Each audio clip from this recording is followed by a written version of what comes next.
Welcome back to Weems Motor Co. Today we have something special for you. A little while back I had the opportunity to do a one-on-one interview with Mr. Dustin from the Five Dirty Bikers. During that interview we had a chance to talk about us being fathers of children who have autism. And we talked about the Autism Charity Build that we are doing with Taka, the Autism Community in Action, Blockhead, Lowbrow Customs, TC Bros, Throttle Addiction, S&S. So many great sponsors have jumped on board helping out with that project. And my very own son has been helping with that. A lot of those parts are out getting finished and polished and painted and everything like that. But we didn't want to lose the momentum as this project is soon going to be unveiled here within the next few weeks. So, before you see more videos of me and Austin assembling that thing back together, I wanted to give you guys the opportunity to be a fly on the wall to listen in to that interview that Dustin and I did a few weeks back. So, that's what you get to experience today, the unabridged, free to open conversation, talking about everything. This is what you guys are going to experience today. So, strap in, hang out, and see what we have to talk about with this build. Stick around, guys.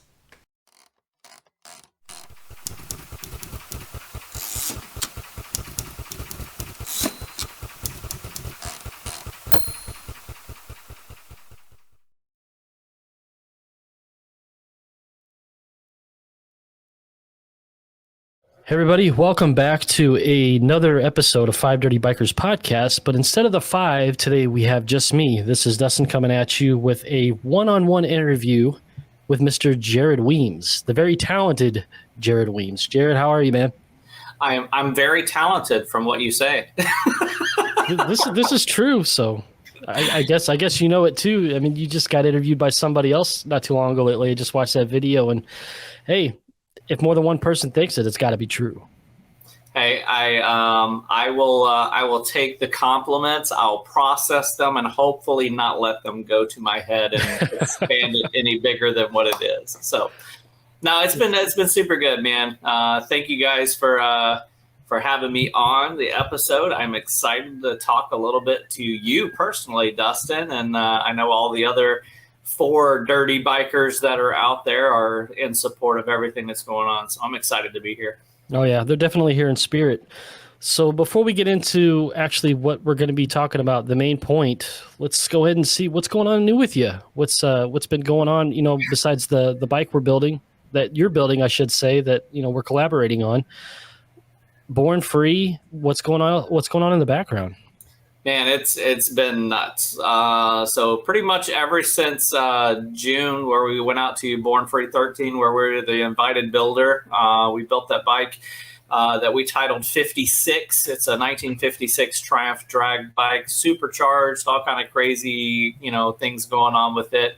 But pretty much every weekend since June, we've been on the road touring all over the country, back and forth, and had amazing time to meet some really cool people at all the different shows. And just wanted to, first of all, say thank you to everybody that invited us to their shows. And I'm excited that we're kind of coming to the end of 2022 show season. We have a few more shows, and the plan is to put that bike on the track and start racing it, using it for what it was built for. Oh boy, I can't wait to see those videos. Oh, it's going to be a blast, man. So have you had it out on a track yet? The only time I physically had it on the track was when we did the photo shoot with the bike over in Clearwater, Florida. And Dustin, man, it took everything within me to keep from starting that bike up and taking it down the track. It was, I mean, just talk about motivation, sitting at a starting line, looking down that track, man, saying, hey, let's do this. But I knew that if I were to do a burnout and take that thing down the track, if you've ever been to a drag strip, it's just tar. And to try to clean that off of a pristine paint job with a uber rare paint that is on the bike, I did not want to clean it off. So I made the wise decision to hold off until after show season, and then we're going to start racing the thing. But we have run the motor, and I tell you what, it's I've used the word a few times. It's rowdy. So do you have numbers on it? Have you had it like on a dyno or anything like that? No, we haven't pulled any dynos. It's just been here at the shop, just firing it up, just making sure that, everything's kind of tweaked out. We did a basic tune on it. So if we're at an event or at a show where they require it to be a riding motorcycle, I could, start it up and stuff. I try not to because, number one, the bike runs on alcohol. And if you've ever worked with an alcohol fuel, it's very, very corrosive. So you can't leave it inside the tanks. You can't leave it inside, the fuel injector and stuff. So every time I start it, I have to flush the system out. I try not to start it up as much as possible. But once race season comes, man, this thing's pretty much every weekend it'll be on the track getting used. So are there any plans for this bike, say, after showing it and racing it? No, so kind of the background story is about 6-7 years ago, I built a 1966 Triumph Bonneville drag bike that I gave to my brother. And my brother's been racing it for about, I guess, probably about 3 to 4 years now. And I told him, I was like, look, I'm going to give you 56 and you can start racing that. And I'm going to take the 66 back and kind of rebuild it because it's a little tired. I don't know if I'm going to build it back as a drag bike or build it back as like a hot rod, little bobber, a chopper or something. But I'm eager to get my hands on that bike because it's been a while since I've built a unit Triumph. Well, doesn't matter what happens to the bike. I know it's in good hands and it's going to end up awesome. And speaking of awesome, let's get into the main reason why you're here today. And that is to talk about this bike that you're building for 5 Dirty Bikers for this awesome charity called Taka. So to give everybody a little bit of a background, we've known Jared for a while. We've had him on the show a couple of times. If you haven't listened to those episodes, please go back and listen to them because every time we've had Jared on, it's been a blast. And we're so thankful to have been introduced to him.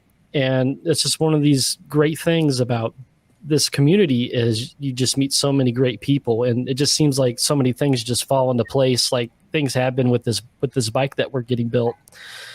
But Jared and I, we have this kind of a connection to where we're both fathers of children on the autism spectrum. And kind of knowing that and knowing just the awesome craftsmanship that Jared has put into these bikes that he's been showing and, doing such good things with them like he did for Forgotten Angels. The 52 Triumph went for, $106,000 to a great charity there.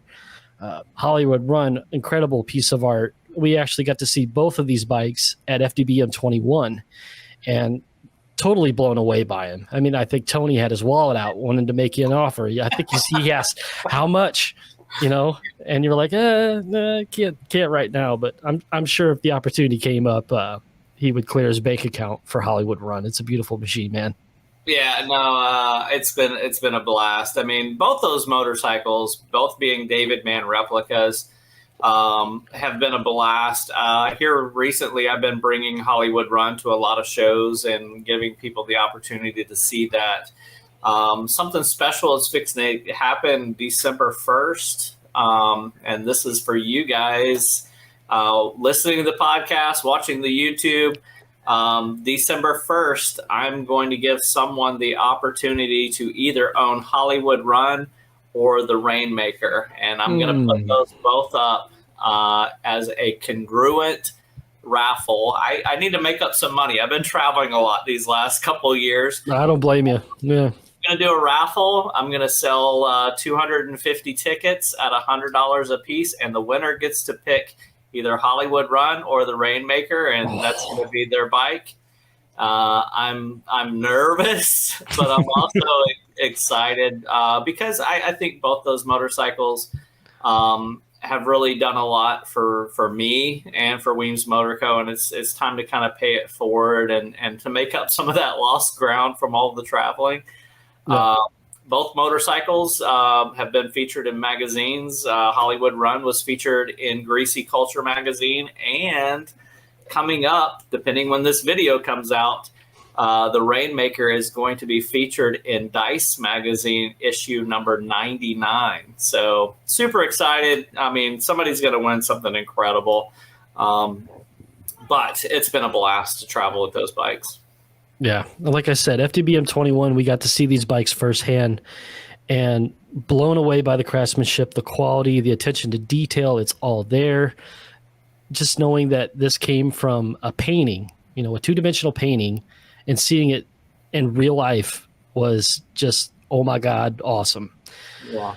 So anyway, going from FDBM 21, we had dinner on Saturday night of the event, and I maybe it was the booze, I don't know, but I had this idea. Booze is good, man. Hey, hey, most of my good ideas cheers. Most of my good ideas come from the drink. This is one of the reasons I started riding, but it's not the reason I ride. So don't drink and drive, kids. No. Anyway, so I actually talked to, I think, Ryan and Tony about this, and I said, do you think Jared might go for an idea to collaborate with us on a bike, have it built out, and raffle it off for an autism charity? And they're like, man, that sounds like an awesome idea. I think it's worth a shot. The worst he could say is no.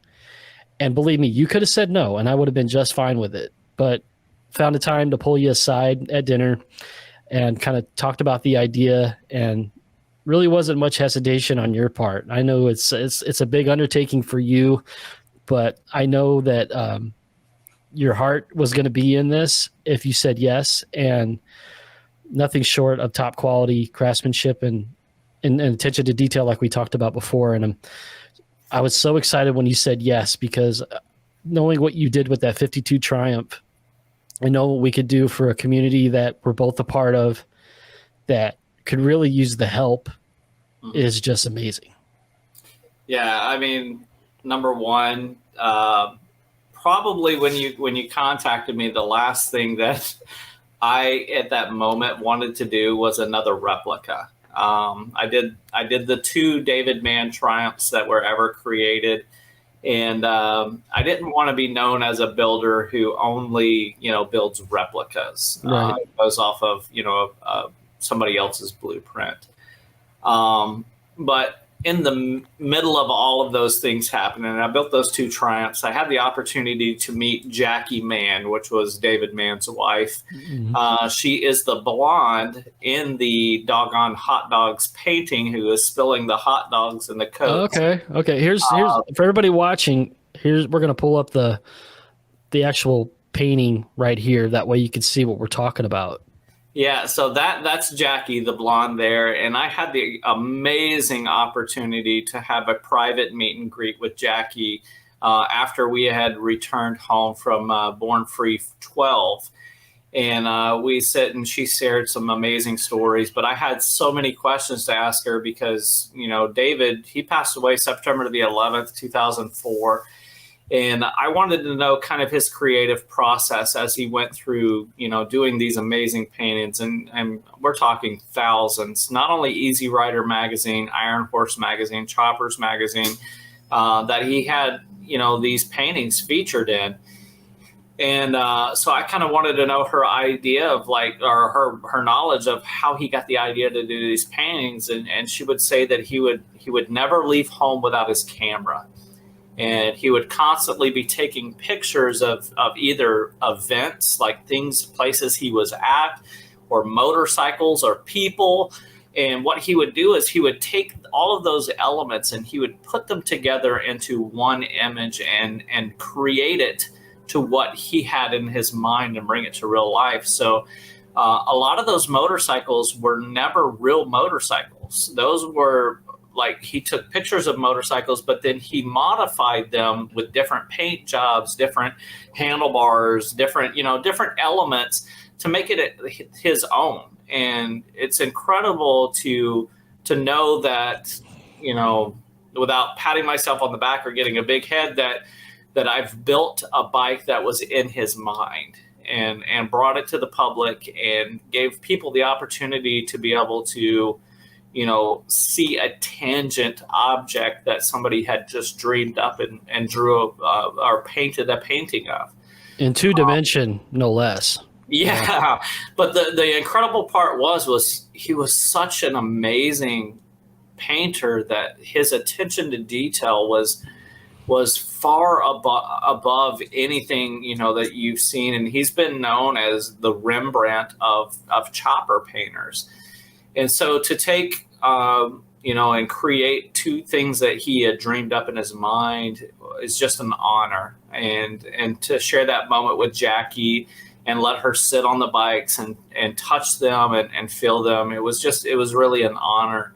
And I'm getting goosebumps just thinking about it too. I mean, I don't know if you can see that, but they're there. Yeah, you had to be there. I mean, that moment was just so special. I was just like, I was fanboying out, So she had shared a few, special things that, it's only intimate between her and I, and I'm just happy to have the moment to spend that time with her. I mean, she's 73 years old now. So, I mean, she was the chopper mama back in the day, Yeah. What an opportunity, man. Good for you. And like I said, to be just known for what you do like that, and to get the attention of somebody like that, and to have that connection, just, I'm almost speechless by it. It's just great. It's amazing. Well, so, I mean, it was all serendipitous the way it all happened. I mean, her daughter, the way it worked out was I received a Facebook message from David Mann's stepdaughter, which is Jackie's daughter. And she had seen the information when we were doing the Forgotten Angels raffle bike, and she wanted me to connect with her mom. And it was just so cool the way that everything just kind of laid out there. And I'm just blessed to have the opportunity to be a part of it. Yeah. Yeah. So let's pick up right back where we were. So we're at the point where you gave us the blessing. You said you wanted to help out, and I'm ecstatic, and the guys and girl are ecstatic too. So we're at the point where we're, okay, what's next? What do we do? We don't know what kind of bike we're going to build. And then all of a sudden we landed on Sportster for some reason. Because I think a lot of us have the connection to the Sportster, because I had one, Ryan had one. I think everybody, is familiar with the Sportster, and just everybody except for me. When you approached me to it, I just know from YouTube algorithms and just American society as is that, we did an amazing job with our 52 Triumph, raising so much money for Forgotten Angels. But I knew that putting Harley Davidson on the board is going to grab so much more attention, and so many more people are going to want to be a part of that. So I said, you know what, sacrifice a little bit of Jared Weems, the guy who bleeds Triumph, and push myself beyond my, current knowledge, and be able to try something different. So yeah, I said, hey, let's build a Sportster. And I think we said at the beginning where I was like, let's make this easy for me. Okay, let's do a fuel injected Sportster. Oh boy.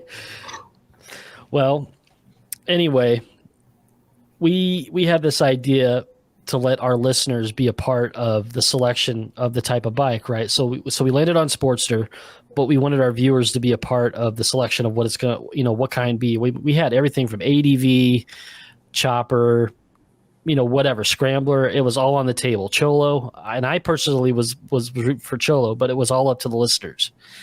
And we did sort of a NCAA bracket style thing where week by week we eliminated a bike until we got down to, I can't remember if it was ADV and chopper, but chopper was unanimous from the start. Like it demolished everybody. Come on, Dustin. Really, but people think about a Sportster, or a Harley Davidson. Number one, what do they want? They want to, and I was like, I knew from the beginning I'm going to be building a chopper. I think it came more down to because I personally wanted to build like a desert sled or like an enduro or something, kind of like that. But I knew chopper would come down to it. But I have a standard for choppers. Yeah, and a good standard at that too. Well, but we got to a point where we're looking for a bike, and it's taken us a little while. I think this was over like late winter or something like that, and I put feelers out everywhere on social. I'm asking people at dealerships nearby and everything, and nothing's quite clicking yet. We haven't really found anything. Then all of a sudden I receive a message on Facebook from a gentleman up north by Chicagoland. His name is Fernando Palacios. I know he didn't want to be recognized in this, but I'm gonna pay credit where credit's due, because this guy was he was so eager to help out and didn't take a dime for this 75 Ironhead he had sitting in his garage that hadn't been touched in 20 years. Totally stock. Yeah, no, that was amazing bike. I'm like, Fernando, dude, I'm like, come on, man. That was an amazing, generous donation to this project. Yeah. I mean, we were offering money and everything. He wouldn't take it. He said it's for the cause. And he goes, no, you guys just take it. So we took the bike, we had it shipped to Tampa, and you had it for a bit, and then off you went, man. Well, yeah, I mean, number one, you received this pristine 1975 Sportster with only 10,000 original miles on it. The last thing that really I want to do is to chop such amazing bike in half.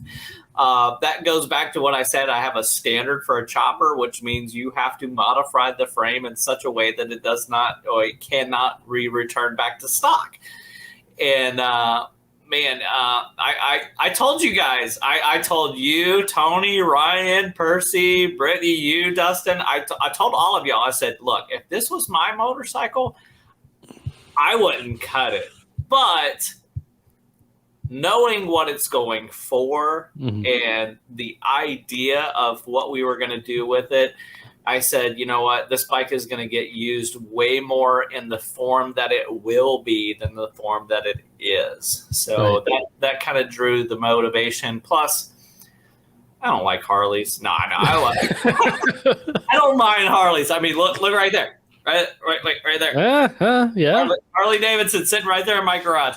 I don't mind Harleys, but, just in my heart is Triumph. But I think it's such a cool thing to be able to take something that really, I mean, we talked about Fernando.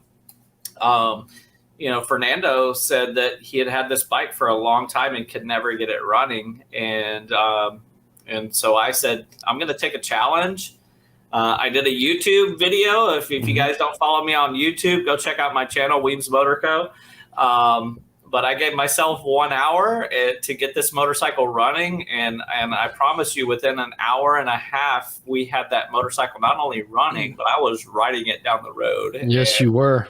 Go watch that video, everybody. Yeah, subscribe to Weems, because you're missing out if you're not. Please do that.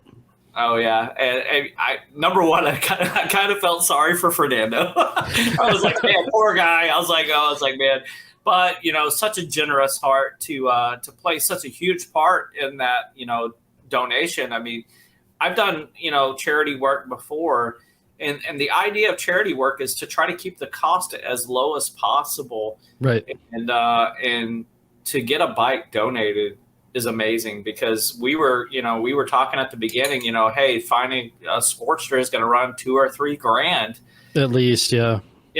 And so boom, right off the bat, we saved $3 grand to that's $3,000 that we can instantly push towards the organization that we're doing this for. Absolutely. And I hope it is on my list. It's in my agenda to go shake that man's hand in person, because that's how much this means to me. I mean, it's only 3.5 hours north. Well, but hey, you know what we should do is we need to make sure that Fernando is at the unveiling of this motorcycle. Ooh, I like it. I'm putting that out there. Whatever we need to do to make sure that guy sees the motorcycle that he generously donated to this project. Absolutely. Let's make that happen. So from that point we left off at, we were at the point of, we need to reach out to some people to see if we can get some help with this. Sponsors. Go ahead and talk about these awesome sponsors that we've had that have so graciously donated parts and their time and effort into helping make this thing a reality. Yeah, man. It's number one, to have a bike donated, incredible. But number two, to know that the cost associated to build such an amazing bike, going into the fact that it's a David Mann replica. This will be the third David Mann replica that I've done. And to know that so many people wanted to jump on board and be a part of it, regardless. This is the biggest thing for me. Regardless who else is donating to it. Because we know how business works. You have your competitors in the industry. You're trying to make your way. You're trying to make your business. Man, it's so cool to see so many people jump on board saying, hey, we just want to be a part of this process. We've seen what you did with Forgotten Angels, and that's great. But we know that this is going to go far beyond that. To have people like Lowbrow Customs jump on board, who donated the tank, the fender, and the hardtail. TC Bros jumped on board, donating the seat for the project. We had Throttle Addiction right here. Throttle Addiction, we're rocking them out. They donated the exhaust for the project. Then I had the opportunity to be at the congregation show in North Carolina that's put on by Prism Supply, and sit and have a personal conversation with Jake. And he says, how can we be a part of this? And I'm like, dude, we need a tail light. And he's like, we got you. So we're sending you a tail light and the tag mount. Then amazing company like S&S jump on board and say, hey, oh my God, yeah. We don't have a whole lot of stuff for old ironheads, but what we do is we do have a carburetor set up. So S&S jumped on board with that. And then close personal friends, people like F&A Custom Cycles, Eric, man, I have to give a big shout out to Eric because he is an invited builder for Born Free this year. And he's building an incredible Harley Davidson. I am not going to give away his secrets, what he's doing, but Dustin, I'm telling you, this bike that he is building is going to blow your mind. I'll just say that it's a shovel head bottom end with M8 heads, 3 magnetos, and 3 carburetors. Oh. So just wrap your head around that. That's how much I can give away right now in the midst of this. But he's donating the spark plug wires. He's donating a carb support and the intake sills for the project. A good friend of mine, Ron from over in Daytona Beach, he runs a shop called Chop Docs. He donated a bunch of the shock mounts for the oil tank and other mounts and stuff on the bike. And then, man, the painter on this project, I listen, people. The guy that's painting this, I mean, number one, it's a David Mann painting. Anybody that paints a David Mann painting, they get 1,000 props from me. So I'm not even going to throw that name out there. Dustin, if you want to say who it is, but I am like humbled that this guy is going to paint this bike.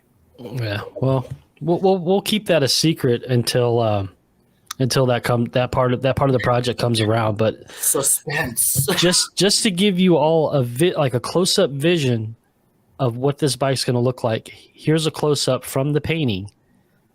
So just take this in mind that this bike is going to knock your socks right the hell off. I'm so excited, man. The way that everything has been falling into place with this has not only warmed my heart, but it's just been amazing. And I've said it 1,000 times on the show. I've said it 1,000 times to people in person. There is no other community in this world like the two-wheel community. Yeah. There's absolutely nothing like it. And dude, the only regret I have in my life is I didn't get into this sooner. You know, I was raised in it, and I never really appreciated it until I had the opportunity to work with Forgotten Angels and to see what has happened within their organization over the last 2 years since I've been a part of them. And now I'm so honored to be a part of this because, autism plays such a deep part in my heart because that's something that I walk with every day with my child. And I know you do too. Yep. And autism affects so many people across this country. I mean, it's ridiculous the amount of children and adults who have been diagnosed with autism. It's 1 in 44 is the statistic right now. That's the latest numbers, and just a short handful of years ago, it was 1 in 60. Yeah. Now we're 1 in 44. I talked about it in a prior video. In the 1960s, it was like 1 in 2,000 plus. And I don't think that's anything that's, that now is causing autism. I think it's more now we're able to better identify because in the 60s and 70s, a parent may have looked at their kid as just being disobedient or being distracted, or they just didn't know how to diagnose it then. And, they went into the process of, identifying it as Asperger's. Or Asperger's, syndrome, and now they've really kind of opened that up and said, that it's a spectrum. It's from it goes from A to Z. How people are affected by this diagnosis called autism. Yeah, and it wasn't too long ago that Asperger's was kind of thrown into that spectrum too. So it's you got Asperger's, which is on what they call the very high functioning side, and then you have the other side, which is people that they 24/7 care, they can't even feed themselves. Yeah, and it's heartbreaking that families have to deal with that. Yeah, I mean, something I dealt with, within the last 12 years of my life is having epilepsy, and unfortunately, kids who are diagnosed with autism, 1 in 3. Actually suffer with seizures, and right. So that really pinged in my head and my heart, because I know how that number one affected me, and number two affected my family. And there's several other friends and families that have children with autism that actually are diagnosed with epilepsy also. So it's really challenging, man. It's a tough thing, to be a parent, but how do you, deal with the day-to-day basis on, dealing with it in your family? Well, like we talked about, it's a spectrum. So every child's different. We knew from the time Rocco was, I want to say around 14 months, 15 months is when we got the diagnosis. But, when he was born and up to 12 months, he was hitting all his milestones. And then right when he turned 1, he started walking, he started talking and everything. And then just a short time later, it was like a switch turned off. And he stopped talking. He wouldn't respond when his name was called. So we knew something was going on, right? And we were at the point where we need to see somebody. Does he have something wrong with his hearing? Does he have something wrong? We didn't know. We're first-time parents at this point, so we have no idea. So we're dealing with this for the first time with our first kid. So we did everything. We took him to the doctor. We took him to an audiologist. And then I just kind of started researching as we just thought his symptoms were getting worse and everything. And before you know it, I'm Googling and researching, and I stumbled upon autism on a Google search. And at that point, I'm like, is this it? Is this what we got to deal with? And excuse me. There's a point where but when you get that diagnosis, totally different. But I mean, it's one of the best things you could do for your kid because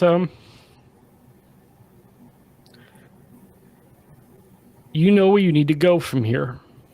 Yeah, it's nice to have an answer to what's going on, but that answer brings on so many more questions. Like, something that I dealt with when Austin was diagnosed. He was, I believe, 9 years old.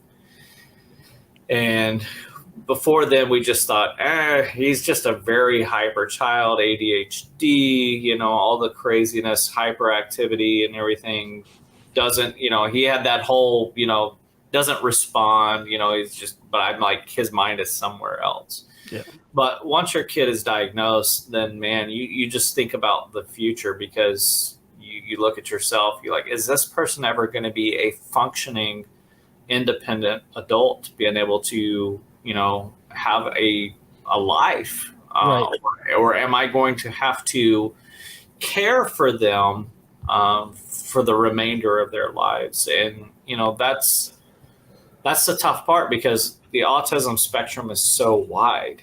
Yeah. And we're blessed because Austin is on the high functioning side of the spectrum, and as he's aged, especially now into high school, I kind of get that glimmer of hope, like maybe he can pull it out. Maybe he can, be that independent. And, as parents, we're trying to give him more responsibilities, more freedoms, to make mistakes, to learn, but also be there in the chance that, he fails.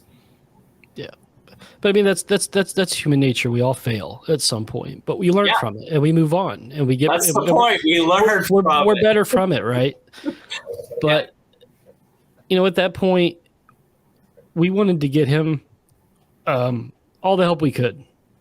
So we had therapists at the house, 3 different therapists at the house, 3 days a week.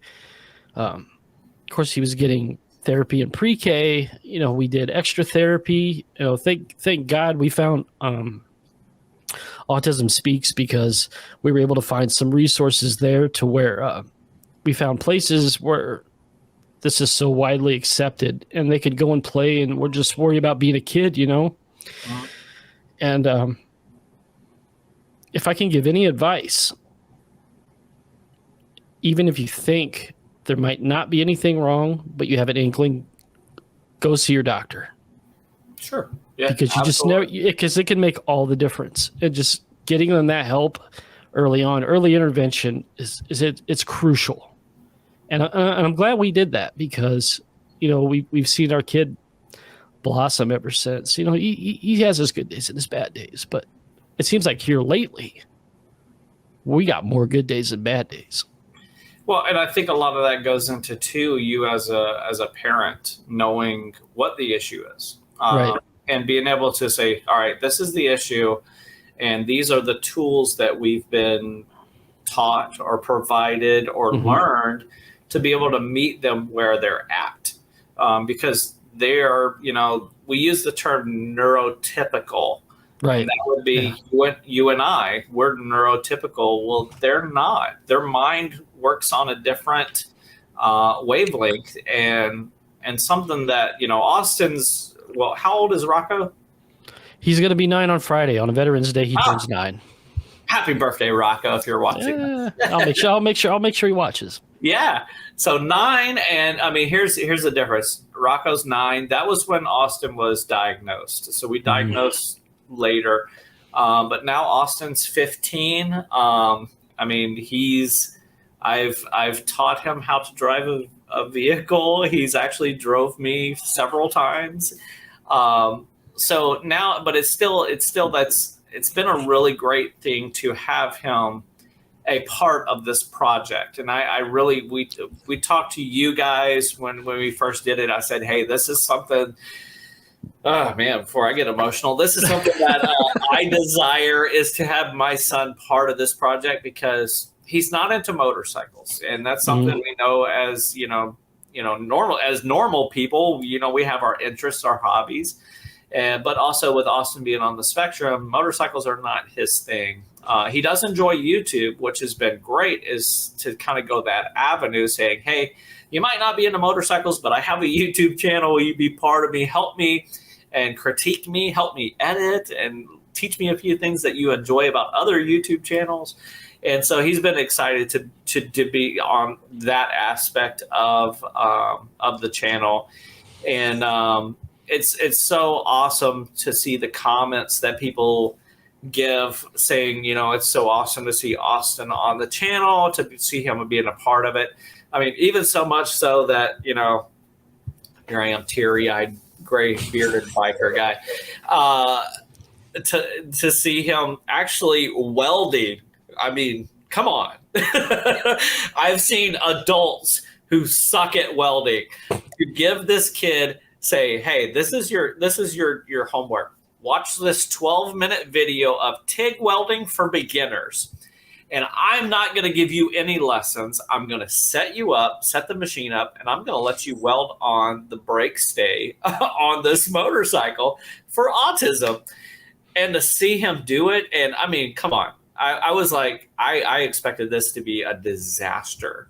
To see him actually be able to lay a good 3/4 of an inch weld with good bead penetration, I was like, man, I suck. I was like, maybe I should have watched a 12-minute YouTube video and learned how to do it. But I think that's what's cool, is because the autistic mind, they think so much differently than we do, and the way they look at things. And I know that Rocco is really big into gauges and things like that. Oh boy, man, to give these kids or adults or whoever may be suffering with autism, to give them an in into what they're in with their attention to detail. There is no wonder that people like Bill Gates and Mozart, these people who are said to have been diagnosed with autism, excel in what they do.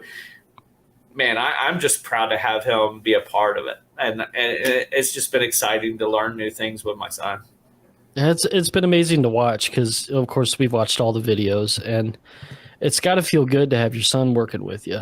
I mean, every moment you're with your kids, you take in, and you don't forget it, and you just want to remember it for the rest of your life. But this is something you got documented on YouTube that you can look back at with him when he's 30, 40, and say, hey, we did this amazing thing. Yeah. Not to mention, Dustin, I've seen a few of you and Rocco's little Pizza Hut videos where y'all go out and he tells us what his favorite things about him are. Man, I'm digging that, man. And that's what we have to do, right? We have to meet them where they're at. And I think that goes for any parent with a child, whether they're autistic or not.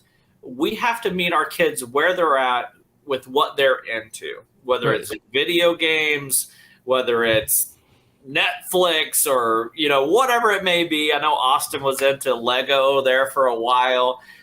We just have to meet them where they're at, and us as parents, it has to take a little bit of us dying to our own desires and our own wants to excel our kids into what their hobbies and their desires are.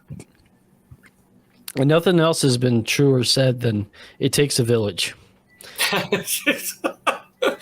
Yeah, I wish I had a village in this garage to help me build this bike. True that, man. But no, I mean... No. Stop right there, because I've had a village. I've had people like Lowbrow, TC Bros, Throttle Addiction, Prism, SNS, FNA, Chop Docs. They've been a huge part of this. And not only that, you guys just pinging ideas off. And listen, for the people who are watching this or listening to this podcast, Weems Motor Co., Jared, I am not making a dime off of this. Five Dirty Bikers, they are not making a dime off of this. Mm-mm. Everything has been 100% pushed forward to support this amazing organization, and it's just been an honor to be a part of it. Yeah, man, it's just been great to see everything fall in place. And I just want to put this out there too, that this isn't something we're doing for a pat on the back or an attaboy. This is genuinely 100% just to help. Yeah. Help a community that needs it, because people like you and me know what this can do to families. So what keeps me going is that I know that there might be people out there. Well, I know there's people out there that have it worse off than we do. Yeah. So knowing that what we're going to talk about next is we chose this amazing organization called Taka, the Autism Community in Action. And I did a lot of looking around, a lot. You know, we've done a lot of fundraising for Autism Speaks as a family and as a podcast. Several other autism charities in the last 6 years or so. But one of the things that gravitated me toward this one so much was not only, you know, just pulling up a website's one thing, but actually getting on the phone and talking to somebody. And Carolyn Baker, representative from Taka, I probably spent 30 minutes on the phone with her in the middle of a day and just trying to learn about what they do and everything. And we wanted to make sure that wherever this bike goes, whatever it raises, is going to the right place. And after talking to her for a half hour and just learning everything they do, you know, nonprofit events, resources, seminars, everything, just making sure that the people in the autism community have a safe space to go and just live their best life, just moved mountains for me. And I just knew after I got off the phone with Carolyn that this is it. This is the charity that we have to choose. Well, the amazing thing that stood out to me when you reached out to me, said, hey, this is the organization that we want to do this for. Number one, the first thing that jumped out to me was they are a national organization, and it's not, you know, just in the region, you know, right. Anywhere across these states, they provide resources, education, and support for families who have children or family members, spouses, cousins, nieces, whatever, that suffer with autism, and also for those families, you know, that have to provide that support for them, and to work with, number one, you guys, the Five Dirty Bikers, to work with an organization that is a national resource for what you and I deal with on a daily basis is just like, talk about reaching beyond your means. And I've said it, gosh, man, I've been to pretty much every major motorcycle builder show across this nation. And I've told people over and over and over, and my fellow custom motorcycle builders, I was like, look, dude, you know, we've been giving a talent, a ability, a blessing, a gifting, whatever you want to call it, to build motorcycles. You, Dustin, have been given the ability to, you know, do your job, what you do day to day, to be a podcast, you know, representative. Everybody's been giving a gifting, a talent, an ability to do something. And if we were to use those abilities to pay it forward, how much could we change life for somebody? And so that's what I decided to do. You know, number one, starting with Forgotten Angels, but now is to just use what stupid little talent I have in a 2-car garage in Tampa, Florida, to build a amazing motorcycle to help families all across this nation. I am honored to be a part of it, and I am thankful that you guys would even consider me to be a part of it. Well, we knew you were the right guy for the job right from the get-go. I mean, I wouldn't have asked you if not. And like I said, you could have said no, and I would have been totally fine with it. You know, I've been told no plenty of times in my life. Well, so number one, you asked me to build a Harley Davidson. So if I agree with that, yeah, it was a long shot. Trust me. I knew it was a long shot. Knowing you had you had better chances at Honda. Okay. Well, regardless of what brand, regardless of what style, knowing this bike is going to do what it's going to do for people is it's all I need. It's all that we need, an assurance to know that our hearts are in the right spot, and a community that is genuinely in need is going to just benefit so much from it. So again, thank you, Jared. We want to thank all the sponsors again for their time, you know, the parts, their donations, everything. And guys, just remember, If you want to help out, go to 5dirtybikers.com, join our Patreon, because all the dollars we take in from Patreon actually goes toward this build. Like we don't pocket a dime from anything we do on this show ever. And we want people to know that, because this project means so much to us. We would just want to give everything that we have and just be so thankful for all the listeners, all the patrons, everybody that has paid a little bit of attention to the show and knows what we're doing and wants to help. It's just, I'm just speechless week to week when I hear about what's going on with this thing. It's over the top. I know that I've been talking to Tony and Percy so much over the last few months as this project's been going.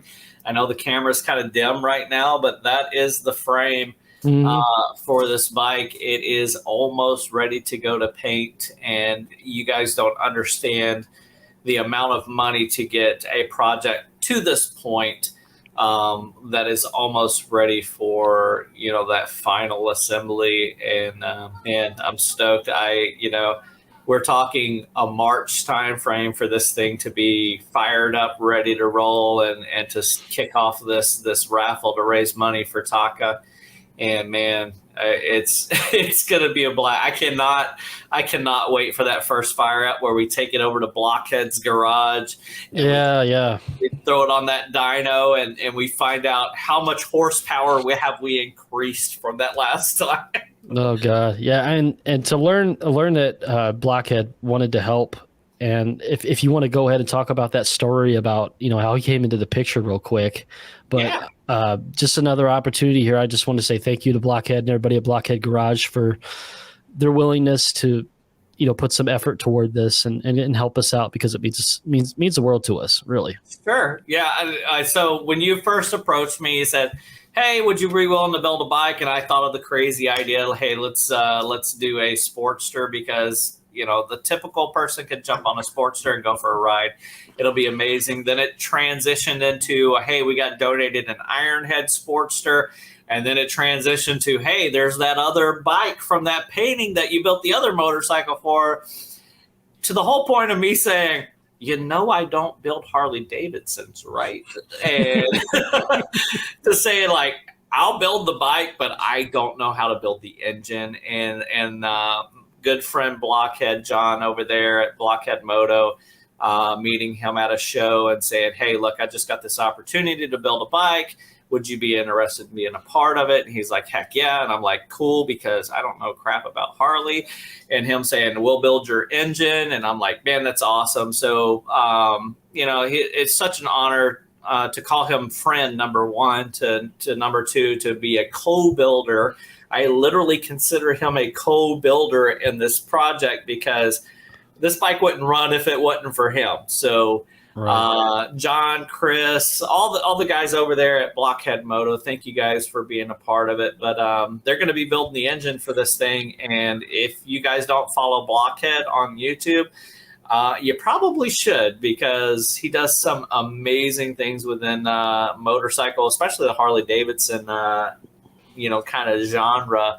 Absolutely. So he's gonna build this engine for this, and whoever wins this bike, man, number one, they're getting a super cool David Mann chopper, but number two, they're getting a Blockhead hopped up cool little Ironhead Sportster, and don't worry too much. It's not a kick start. It's electric start, so you just have to hit that button, so it's not going to be too hard on you. But I'm telling you, this bike, man, not to pat myself on the back or blow my head up, but the last David Mann bike that was from that painting is now on permanent display in Barber Motorsports Museum, which is the world's largest motorcycle museum. This bike is going to be just as, if not better, than that motorcycle that is at Barber. And I will put my name to that, Dustin. It's going to be a hot little bike. Oh, we have all the faith in the world in you. We know it's going to be amazing. And, John was somebody that I've been watching since before I took my MSF course. And I never thought in a million years that I would get to meet this guy and have him working with us on a project like this. And although I haven't met him yet, we will cross paths soon. Well, and that goes for the other four too. I mean, at least you've seen his face now. Oh, we've had him on this show. We were actually the first podcast to have him on, so we saw his face before. So yeah. we once or twice. I think we had him on twice. So it's like unmasking Rey Mysterio from WWF. It's like, oh my god, and he highly resembles a buddy of mine too, which was weird at the same time. I'm like, okay, that looks like my buddy Jake, but no, it's Blockhead himself. No, very cool, and congrats to him on all his success and the Blockhead Garage. And I know you were there just recently for the unveiling and open house that he had going on. It's just amazing to see something that started from YouTube to where a guy's running day-to-day business. It's awesome. It's amazing. I was kind of like I was the opposite of that. I was running day-to-day operations, and then this weird guy from Tampa named Shade Tree Surgeon decided to hit me up one day and said, "Hey, I heard you're into Triumphs. I like Triumphs. Can I come by your house?" And can I take some pictures? Yeah, and from that leads into now me being a YouTuber and being on super awesome podcasts with the Five Dirty Bikers and building motorcycles. And it's serendipitous to think back over the last 2.5 years, everything that has opened up and made path all the way to now, working on this Sportster with you guys. And I'm excited. There's a lot of things in the background. I got other projects going on, and if you want to learn about some of those things, check me out on YouTube. But right now, the iron is on the fire for this Ironhead. Hell yeah! And I also need to give a little credit to the Cowans and the people over at Cycle Source Magazine too, because they were a big reason why we went in this direction with this bike. Because Chris really wanted to see Chris wanted to see this happen, man. He was pulling for us. I know we had a phone call. I don't know how long it's been, maybe a year, maybe a little less than that. But I actually brought up the idea, like you said, that somebody was actually in the process to actually build that bike, but it kind of dropped off. Yeah. So I love you, Chris and Heather. You guys are so awesome. Oh, that was one of the funnest. I mean, we've had lots of great guests on this show, but Chris and Heather Cowan and everybody else over at Cycle Source are just amazing to have on this show. Cycle Source Magazine is so awesome. When I was touring around with the first bike that I was raising money with, Forgotten Angels, I had ran into them, and they actually threw it out there like, "Hey, who's going to do the other bike?" And I'm like, "I don't know. I don't build Harleys." and all to the point, even in that moment, they said, "Hey, if you ever decide to do it, let us know." And I had reached out to another local friends, and they were part of the fundraising for the Forgotten Angels project. And they said, "Hey, we want to build the other bike." And I'm like, "Awesome. Take on the project, make it happen. If I can help in any way, let me know." And they kind of got stuck in a part of the process. And these guys are amazing. They actually were at SEMA this past week unveiling one of their cars, and they're a hot rod shop. And so when you guys approached me and said, "Hey, would you build this other bike?" I knew that they had already kind of started the project.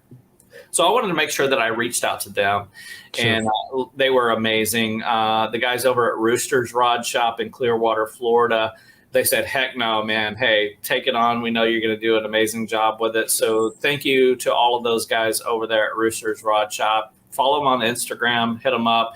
Like I said, they just unveiled an amazing, amazing car at SEMA this past year. So give them the support, and thank you to them for giving me the honor to take on this project for Taka and for the Five Dirty Bikers. Amazing.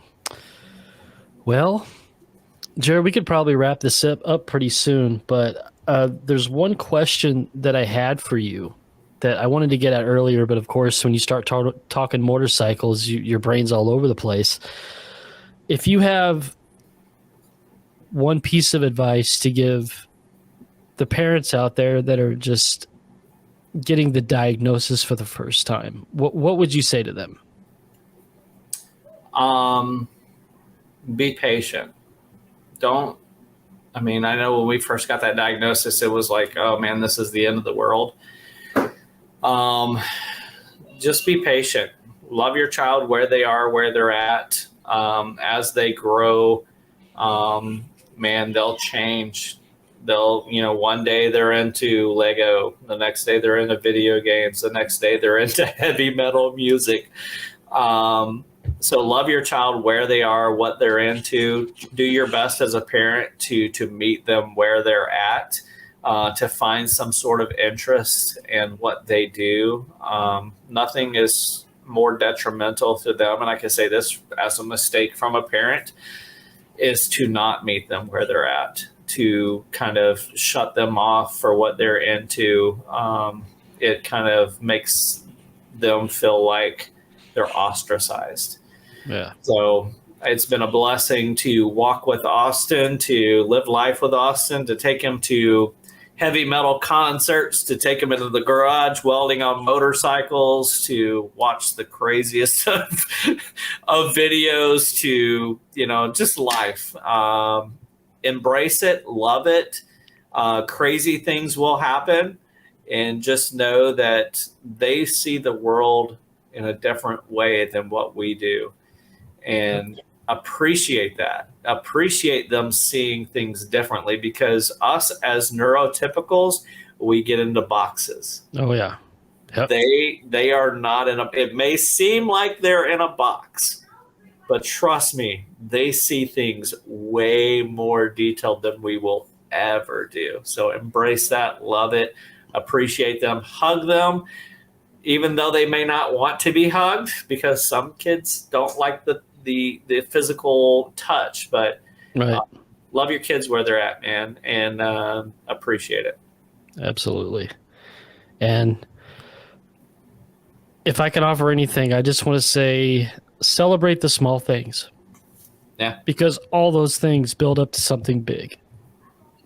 And get them all the help you can. Love them, like you said.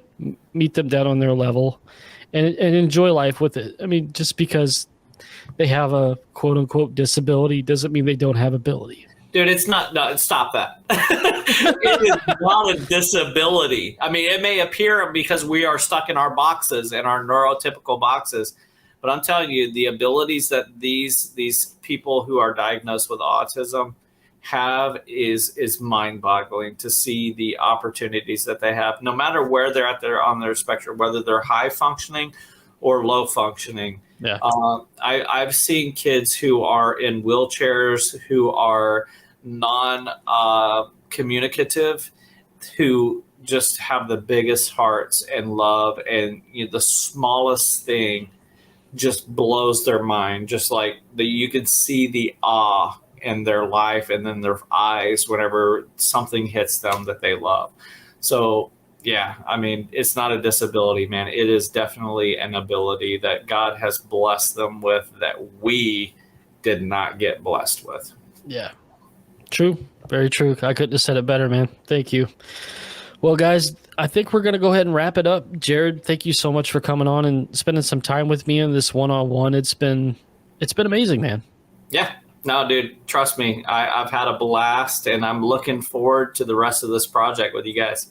Yeah, I'm looking forward to 2023. There's so many big things ahead, and I can't wait for the unveiling of this bike and, just seeing where it goes over the course of the next year. And then finally when that magic ticket gets drawn and, somebody takes home an amazing machine and we all do some good for this community in need.